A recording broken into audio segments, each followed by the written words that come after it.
महाराष्ट्र लोकांचे मत, लोकांचा विश्वास, आमची बातमी।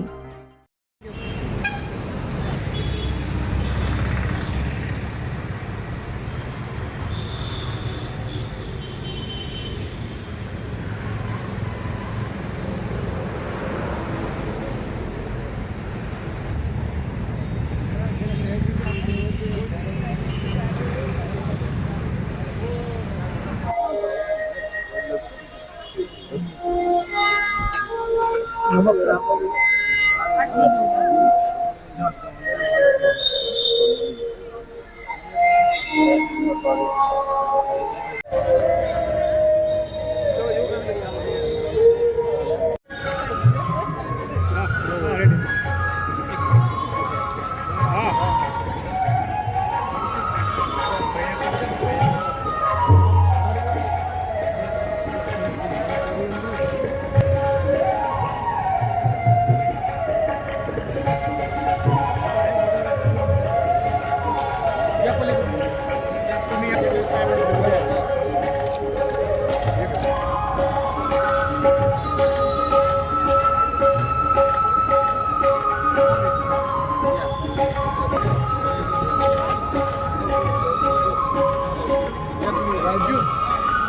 राजू एक फोटो घे ना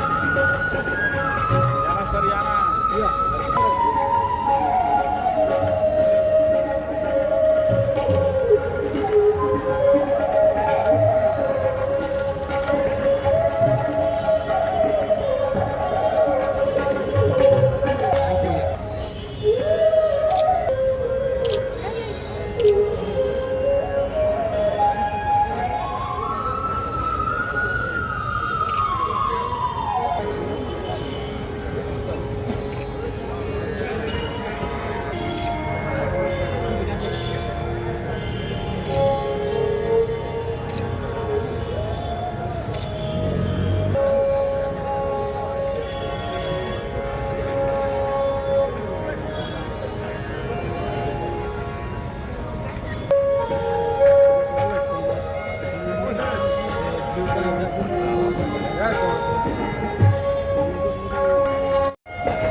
आज लोकनेते आदरणीय गोपीनाथजी मुंडे साहेब यांच्या आपल्यापासून जायला 11 वर्ष पूर्ण होत आहेत.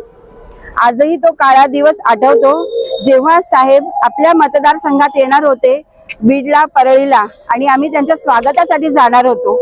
आणि त्याच रात्री सगळे आगमनाचे बॅनर बदलून श्रद्धांजलीचे बॅनर लावावे लागते. आणि आजही तो क्षण आठवला तरी डोळ्यात अश्रू येतात की आपले कॅबिनेट मिनिस्टर जेव्हा येणार होते, स्वप्नपूर्तीचा दिवस होता आणि सूर्योदयाच्या वेळेस सूर्यास्त झाला. आज 11 वर्ष पूर्ण झाले, पण असा एकही दिवस जात नाही की भारतीय जनता पार्टीचा कार्यकर्ता साहेबांना आठवण करत नाही. आजही आम्ही हेवी हार्टने, हृदयावर दगड ठेवून साहेबांना कसे आपल्यातून गेले हा प्रश्नाचं उत्तर आजही मिळत नाही. साहेब प्रत्येक कार्यकर्त्याला त्यांच्या नावाने हाक मारायचे. कधी कोणता कार्यकर्ता दिसला नाही, आपली कार्यकर्ती दिसली नाही तर विचारपूस करायची की काय झालं, काय येत नाहीये म्हणून. ते एक त्यांचं खरोखर आठवण्यासारखं आहे. त्यांचं वक्तृत्व, त्यांचं नेतृत्व आणि दातृत्व हे सगळं आजही आठवण करण्यासारखं आहे. ते आज आपल्यात जरी नसले तर त्यांचा आशीर्वाद आपल्या सर्वांच्या, सर्व कार्यकर्त्यांच्या, पक्षाच्या सोबत आहे. आणि अचानक त्यांच्या जाण्याने त्यावेळेसचे आपले प्रदेशाध्यक्ष आदरणीय देवेंद्रजी फडणवीस यांच्या खांद्यावर पूर्ण महाराष्ट्राची धुरा आली आणि त्यांनी यशस्वीरित्या त्याच्यानंतर ते मुख्यमंत्री झाले आणि आता परत मुख्यमंत्री आहेत. हा काळ जरी आपण साहेबांच्या आठवणीत गेला, पण या सर्व जो व्हॅक्यूम क्रिएट झाला होता, पोकळी निर्माण झाली होती, त्यांना आदरणीय देवेंद्रजीने भरून काढलेली आहे. परत एकदा मी आपले लोकनेते गोपीनाथजी मुंडे यांच्या पावन स्मृतीस अभिवादन करते. नमस्कार. आज स्वर्गवासी लोकनेते गोपीनाथरावजी मुंडे साहेब यांची पुण्यतिथी आहे. 11 वर्ष कधी गेले समजत नाही. असं वाटतं की अजूनही मुंडे साहेब आमच्यामध्येच आहेत. आणि त्या पुण्यतिथी निमित्त छत्रपती संभाजीनगर दूध डेअरी प्रांगणामध्ये आज मोठ्या प्रमाणात पुण्यतिथी साजरी होत आहे. आणि यासाठी शहरातील राजकीय असतील, सामाजिक असतील व सर्व स्तरातील युवा पिढीपासून ते वृद्धापर्यंत सर्व मुंडे साहेबांना श्रद्धांजली अर्पण करण्यासाठी आज इथे येत आहेत. आणि मुंडे साहेब हे संघर्ष नेता होते. त्यांनी आयुष्यभर संघर्ष केलं समाजासाठी, राज्यासाठी, आणि एवढंच नाही तर उपेक्षित, वंचित सर्व समाजासाठी मुंडे साहेबांनी खूप मोठं कार्य केलेलं आहे. आणि त्या कार्याची आठवण म्हणून आज आम्ही सर्वजण त्यांना श्रद्धांजली अर्पण करत आहोत. मुंडे साहेबांच्या बरोबर शिक्षणाच्या कालावधीमध्ये राहण्याची मला संधी मिळाली. त्यांना जवळून पाहिलं. असा नेता पुन्हा होणे नाही. त्यांच्या अतिशय चांगल्या स्मृती मी जपून ठेवलेल्या आहेत. मीच नाही तर समाजाने जपून ठेवले. एकही दिवस असा नसेल की त्यांची स्मृती क्रमे मनात येत नाही. अशा या महान नेत्याला भावपूर्ण आदरांजली. सर्वसामान्यांच्या प्रश्नांची जाणीव असणारे, कुठल्याही प्रश्नाचा कशा प्रकारे सोडवणूक केली पाहिजे या विषयातली दृष्टी असणारे असं एक लोकाभिमुख नेतृत्व हे मुंडे साहेबांचं होतं.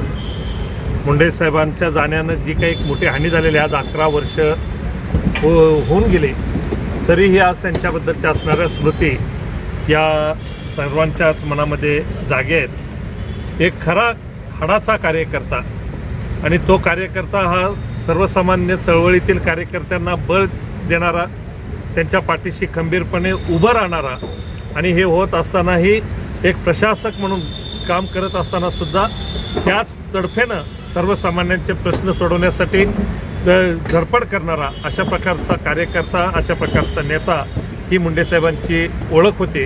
अशा लोकनेत्याला आज या ठिकाणी अभिवादन करण्यासाठी खूप मोठ्या संख्येने या ठिकाणी नागरिक आले होते, लोक आले होते. मला असं वाटतं की हे त्यांच्याबद्दलची कृतज्ञता व्यक्त करणं, त्यांच्याबद्दल अशा प्रकारचं अभिवादन, एक निराळं अभिवादन खरं तर लोक आज व्यक्त करत असताना आपण अनुभवत होतो.